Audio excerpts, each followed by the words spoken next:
law enforcement class 1,516. We gather here to recognize and honor the individual members of this graduating class. They have had 10 weeks of very difficult training. They have met this challenge, and they have proven themselves well worthy and qualified. We acknowledge that they've had to be away from their families and friends at home. Those too serve to stay home and wait, and your support of them does not go unnoticed. The support of family and friends is a great part of the success of each graduate today. The class has accomplished a lot. They have a very good retention rate. Most everyone that started finished this class. They lost over 200 pounds collectively. 5 members of this class made it in the 100% club, and their names are inscribed on the wall on the running track upstairs. At this time, I'd like to recognize all the chiefs in the audience. If you're a chief of police, if you please rise and be recognized. Thank you. Ladies and gentlemen, the Chiefs of Police and the Tennessee Association of Chiefs of Police are strong supporters of this academy. This academy was created for local law enforcement and for state law enforcement agencies. Also, elected sheriffs. The members of the Tennessee Sheriff's Association and elected sheriffs, please rise and recognize.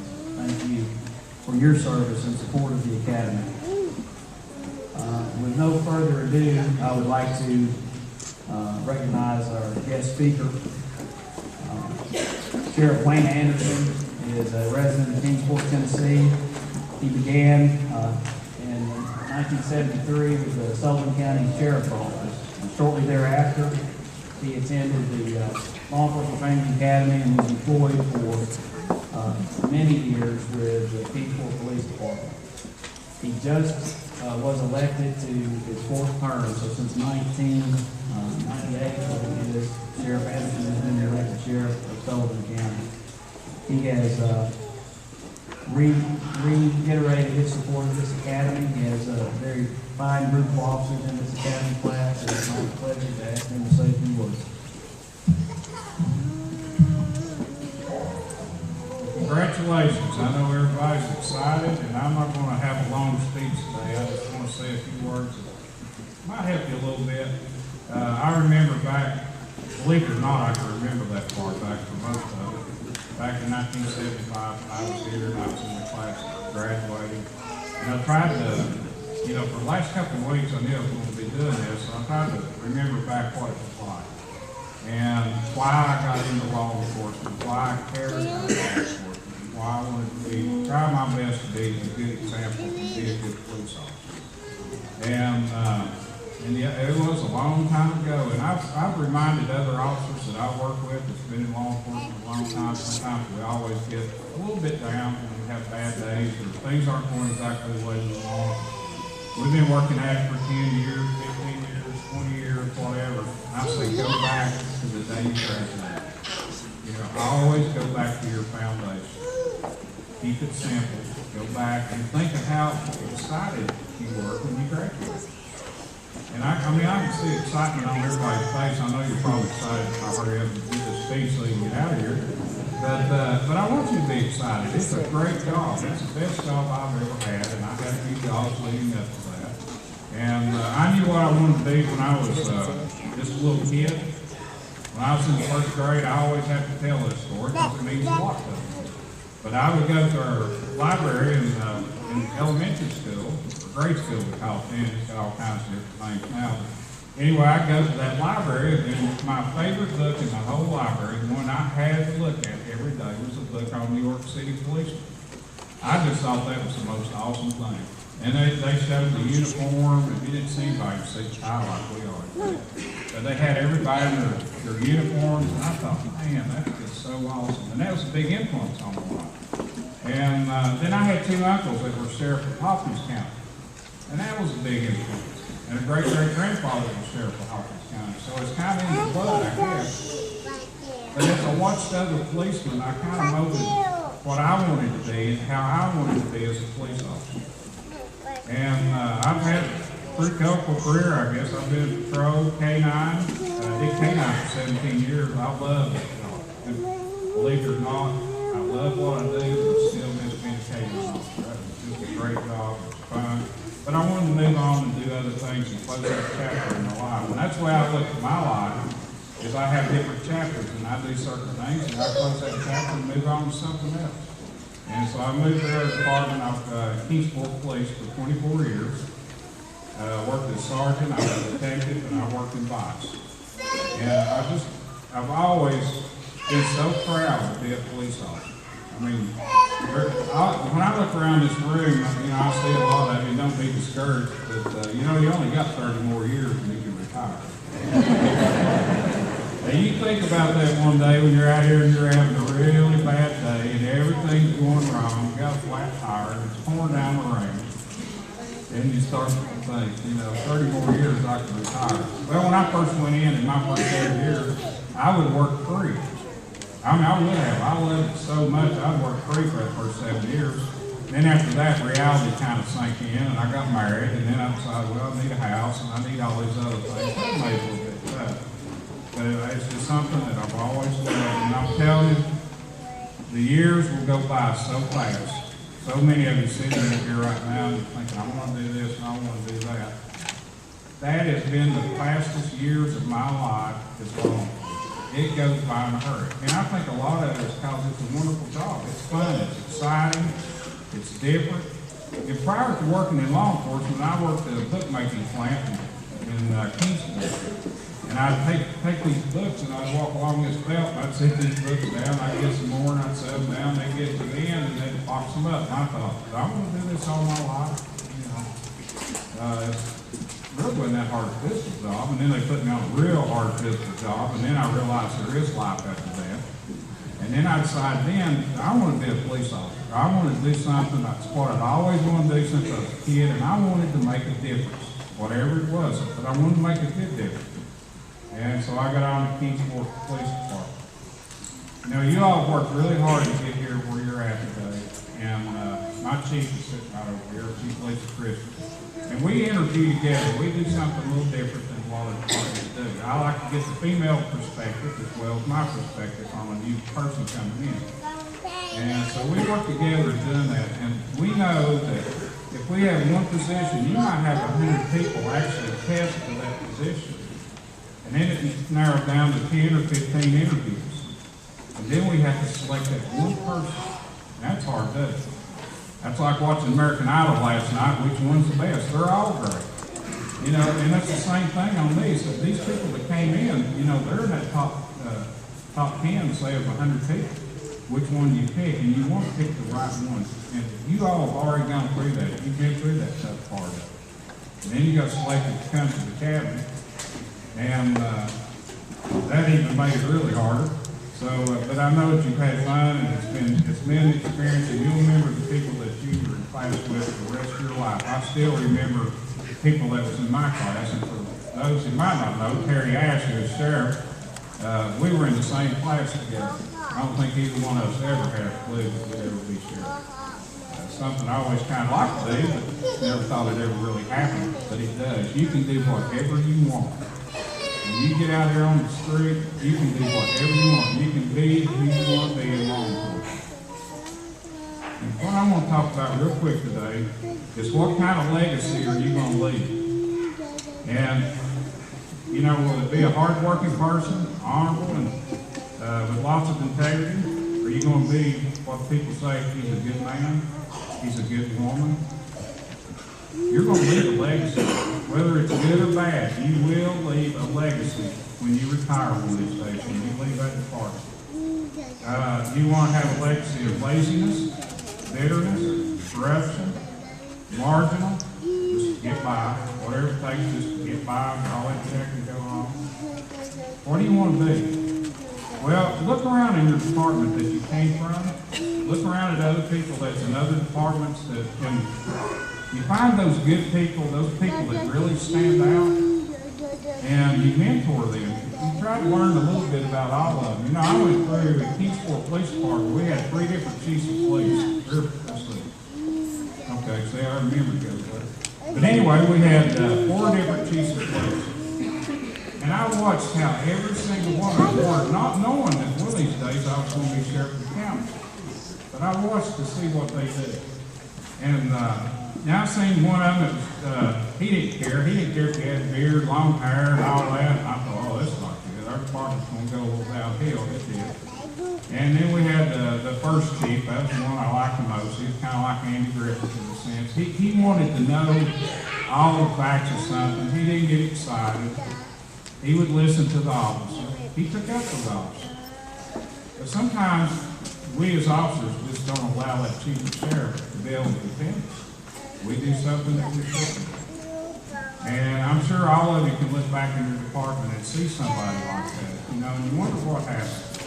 And I've always had this little slogan that I've talked about for a lot of years, that you can have 20 years of great service and mess it all up and lose every bit of it in one day. 1 hour. You can make one of the biggest mistakes of your life. And I don't know what that is. I'm going to give you an example of something that happened in our department this year. We had an officer, been there for 25 years, was a lieutenant, great, everybody loved him, very highly respected within the department. I made her a captain in the jail. She did a great job, and then we don't really know what happened, but on 3 separate events, she used her credit card, her gas card, to steal gas for her car, private car. And she got a $7 an hour raise. So I kind of find that hard to believe that she just really couldn't afford it. So 3 different incidents, theft under, actually this was under $200 for all 3. And that cost her her job as a captain. I don't know what she's going to do with it. But I know we don't tolerate any type of theft in our department, not one thing. And she knew that. She understood what was coming after we talked to her.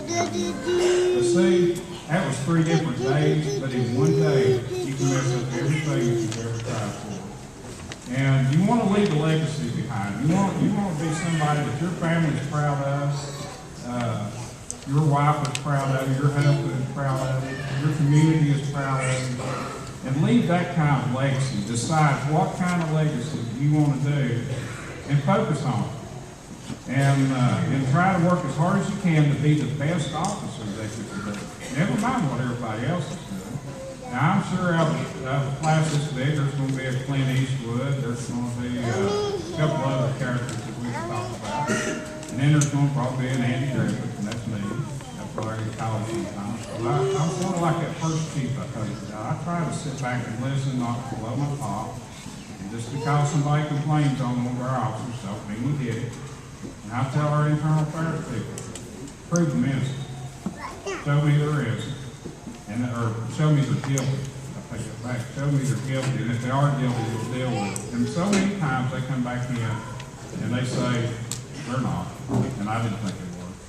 So, you know, try to leave a great legacy in your career. And this is one thing I'm just about done. This is something that I've recommended to officers over the years. Somebody recommended it to me, it worked. You dedicate your service, whatever you're going to do. You dedicate that to God, and if you're sincere about it, He will guide your footsteps, and He'll show you what to do. And I've done that many times. When I first got in K-9, they gave me a police dog, a big old white 140-pound police dog. I did a lot of training with that dog. He was already trained. He'd been trained down in Memphis, and his handler didn't want him anymore, and that's one tough dog. And me and him would visit the hospital occasionally because he's hurt on it. But you know, I asked God, I said, you set my footprints where you want me to go with this dog and what you want me to do. And I feel like He did. I feel like I was a success in doing that. I went on to train other dogs and very active in the K-9 Association. But I asked Him to do that, and I do that on every single thing I do. When I was elected sheriff, we had a pastor that's a real good friend of mine, and he not only dedicated me, he dedicated our department. When we built a chapel inside the jail, and we needed one in there, we had I don't know how your jail is, but we had this big old room that had metal chairs on the concrete floor, and a lot of times the inmates would want to meet in that chapel just to have fun. That's true. But we turned it into a real church. We made that one little room look like the smallest little church you ever seen. We even went to, I went to the extent of having, I went to a little Baptist church. We have this thing up on the back of it back there. It tells how many people were there that Sunday. Y'all have seen those. The offerings down on it. We never did have a lot of offering on that. We had offerings.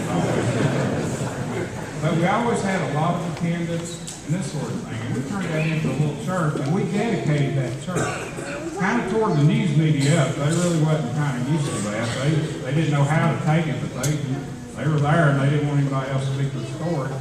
So we dedicated that. And we had a prayer service and everything, and this worked out really well. I think that's made a lot of difference in inmates' lives. And I just want to ask you on the last question, what kind of legacy are you going to leave? Everybody that retires from law enforcement, every single person, we all know plenty of people who retired from various departments, and you know what kind of person they were. Do you want to, we had somebody retired one day, and I've never heard about them. That's the most bitter person I've ever seen in my life. You work 30 years and you leave that legacy. Is that the kind of legacy you want to leave? I don't think any one of you went through all the work and all the effort that you've done in the last few weeks, 10 weeks, to leave in 30 years that people saying, well, they were lazy. They weren't any good. It's pressing. No, you want to leave and say that was a good man, a good woman, a good officer. You can trust them. They did the best job that they could do for the community. So please always remember that. And God bless you, and I pray that God will protect you. Thank you.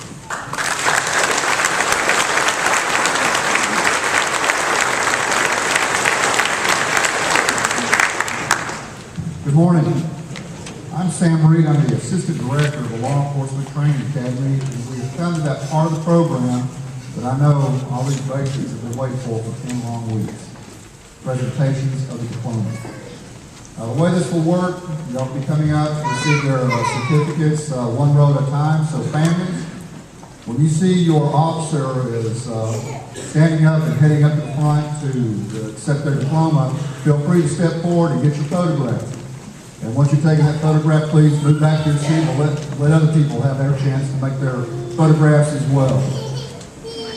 We also want you to please hold down the applause and any other acknowledgments until the conclusion of the presentation. Now, also, the Academy will recognize those students that have achieved the highest scores in each phase of training. They'll be noted as honor graduates, as their name is called. So, without further ado, direct attrition. In accordance with Chapter 1110-2 of the Rules and Regulations of the Tennessee Peace Officers Standards and Training Commission, Class 1516 has met all the requirements. It is now ready to accept their diplomas. I will ask the class counselor, Mr. Philip Michael, to step up to the lectern and call the roll.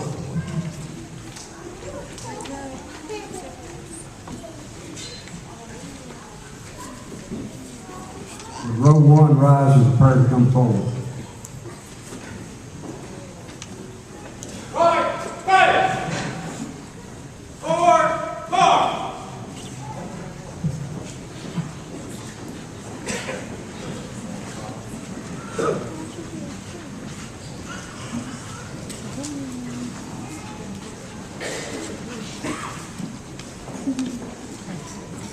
Jonathan Anthony, Coffee County Sheriff's Office.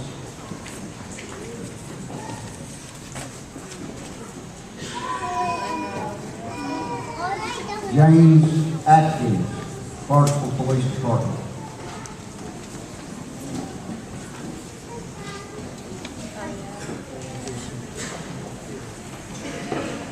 Gregory Bailey, TSU Campus Police.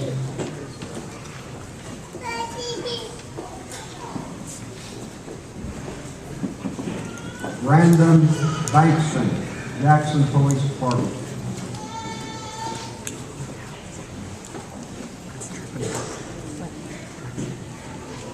Charlie Below Jr., Gallatin Police Department.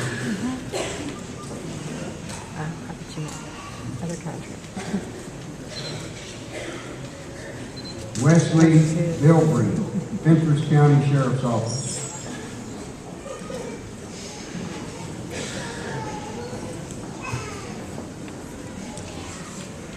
William Binkley, Marshall County Sheriff's Office.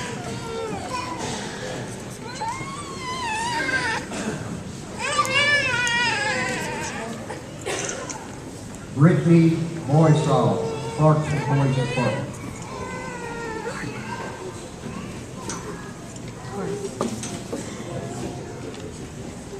Wayne Bond, Jackson Police Department.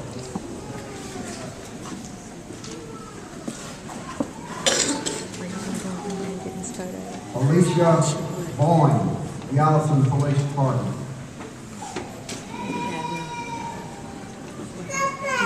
Go over there, because I can get him this way. Thomas Burnett, Charleston Police Department. His certificate will be presented by his father, Tony Burnett, who is the chief of Woodbury Police Department.